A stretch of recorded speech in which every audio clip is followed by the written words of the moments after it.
What's up everyone, it's Kelly and today I've got another swatch review for you. So today I am actually doing yet another Holo Taco video, so we've got two Holo Taco reviews in a row, which I don't think I've ever done that with any brand before, but I am a little bit behind on the releases, so I wanted to share their brand new limited edition set, and that is the Holo Royalty Debut Trio. So before we get into that, if you haven't heard of Holo Taco before, they are a nail polish brand created by YouTuber Christine of Simply Nailogical, and all of their polishes are 5 free, meaning they are free of 5 of the potentially harmful ingredients that can be found in nail polish. They are vegan, meaning they do not use any animal-derived ingredients, and they're also cruelty-free, meaning they do not test their products on animals. So they just released this new limited edition trio of polishes. We've got a linear holo, we've got a scattered holo full coverage glitter, and then we have a frosted metal, and they're all kind of in the purple family. So if you know me, you know I'm a huge fan of purple nail polish. I was very excited about these. And once I got them, I saw that they were a little bit different from what I expected, which I actually really did enjoy. So let me show you the swatches first, and then we can talk a little bit more in detail about my thoughts. And also we can talk about pricing and availability, all that good stuff. So roll the swatch footage. So as with all of my swatch and review videos, I am using base coat underneath all of my swatches just to protect my natural nail and prevent any stains. Today I'm using the Orly Bonder base coat. So we'll start off with the shade Toe Beans, and let me tell you, this one is deceptively simple in the bottle because on the nail, this is an absolute stunner. So this is the only one that's not technically a purple, it's more of a pinky tone, and this is a linear holo. But in addition to the linear holo pigment in there, we also have these really gorgeous pink flecks running throughout. Now they're kind of hard to see on their own, but if you see, there's just these little flecks that kind of catch the light a little bit differently and show a little bit more of like this fuchsia pink color. That's what those are, and it is absolutely gorgeous. It's super holographic. It's a really nice formula. It actually gave me such impressive coverage, but I did do 2 coats for this swatch, and overall I just absolutely love this shade. Next up we have the shade Glamethyst, and let me tell you, I've got some mixed feelings on this shade. I was really excited when I saw it in the bottle because it is a scattered holo glitter jelly, and in addition to that holo, we actually have this really gorgeous bluish shimmer in there, and I think it just adds so much excitement to the polish. But as you can see, this one, for whatever reason, the other 2 shades have a wide flat brush, which normally Holo Taco reserves for their cream finishes, and this one has a round skinny brush. Now, a few of you have told me that this set is supposed to have a wide flat brush, so I'm not sure if this one is different on purpose or if that was by accident, but I did not love that. And I also noticed that the formula on this one was a little bit thicker than I expected. It's a little bit thicker than the usual full coverage glitters that Holo Taco does, and for that reason I found it a little bit more difficult to work with. So you can see like around the edges it was just a little bit less opaque because I was struggling to get the polish over there, but I did end up doing 3 coats and I thought it looked really pretty. So the end result is gorgeous, but it wasn't very easy to get there.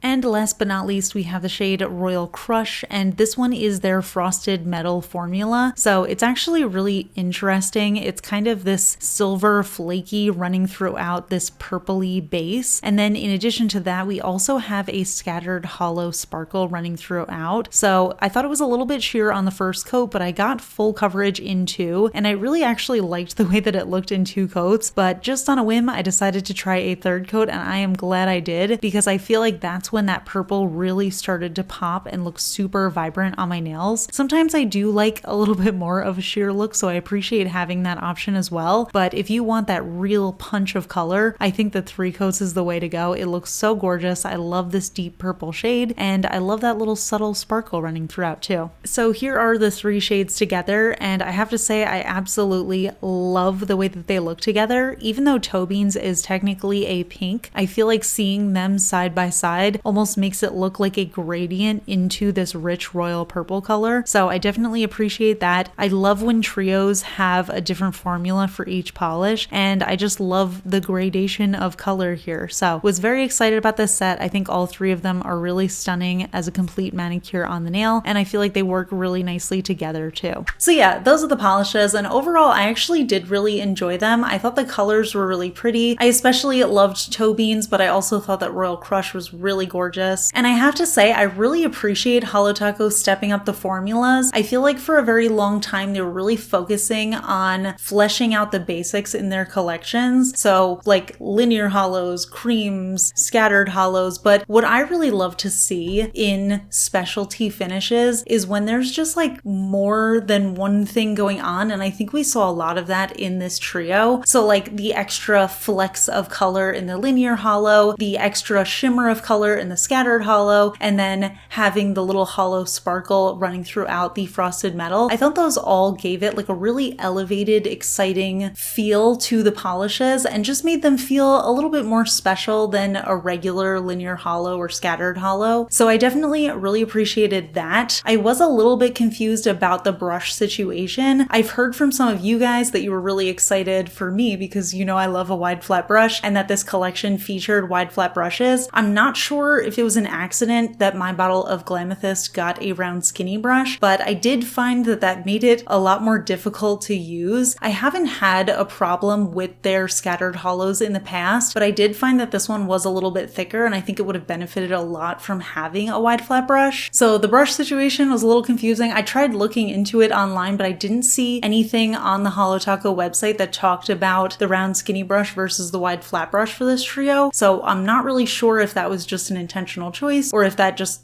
happened to be my bottle by accident. I am curious if you do have the trio, what your brush situation is, because if that was an intentional choice, I don't think I appreciate that. I definitely would have preferred a wide flat brush for all three. That being said, I did enjoy the colors. I did enjoy the polishes. I think they're all really pretty. And of course, I love a purple nail polish, so I knew I was gonna like these. So let's talk about pricing and availability. These polishes do come in 12 milliliter bottles. The polishes are $14 USD each, and they retail exclusively on the Holo Taco website, and they are listed as being limited edition, so I don't know how long they're going to be available for, but they are still available as of the filming of this video. So I will link everything down in the description. You can check that out if you're interested. But like I said, I'm curious to hear your thoughts. I want to know what everybody else's brush situation is, but I'm also curious to hear what you think of the trio. Which of the three colors is your favorite? Leave it all in the comments. We can chat about it. If you enjoy my swatch and review videos, please give this one a thumbs up. It lets me know I'm doing a good job. And if you're not already subscribed to my channel, please consider subscribing. I put out new videos every Tuesday, Friday, and Sunday. And I just recently finished the second season of my podcast, which is not nail polish related, but it is a fun time, so I'll also link that up in the cards. But yeah, huge shout out to my supporters on Patreon, my Royal Astronomer Amanda M, as well as my Cosmic Admirals, Rocket Man's daughter, Paula, Ken, Rosie, and Courtney. I really appreciate your support, and I'll see you all in my next video. Bye.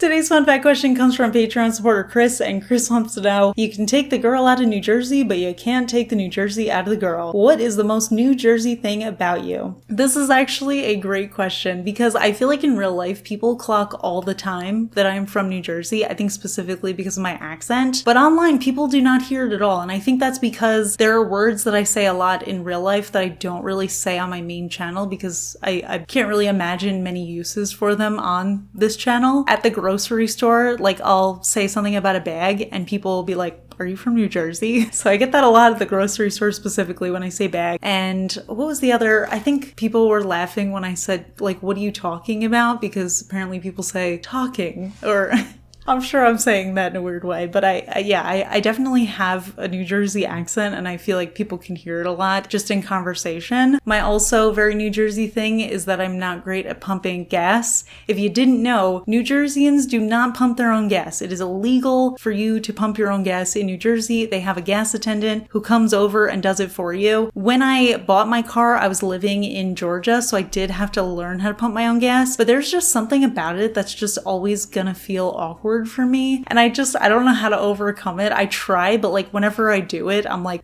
I am doing this right? Like I'm always a little concerned that I'm doing it wrong. And a lot of times if Ryan is with me, I will make him pump my gas or I'll make him get out of the car and watch me just in case I'm like about to spill gas all over my car. So I would say those are my two big New Jersey things, my Jersey accent and my inability to pump gas without making a big deal out of it. Do I have any other New Jersey fans? Please let me know your Jerseyest thing in the comments and I will see you all in my next video. Bye.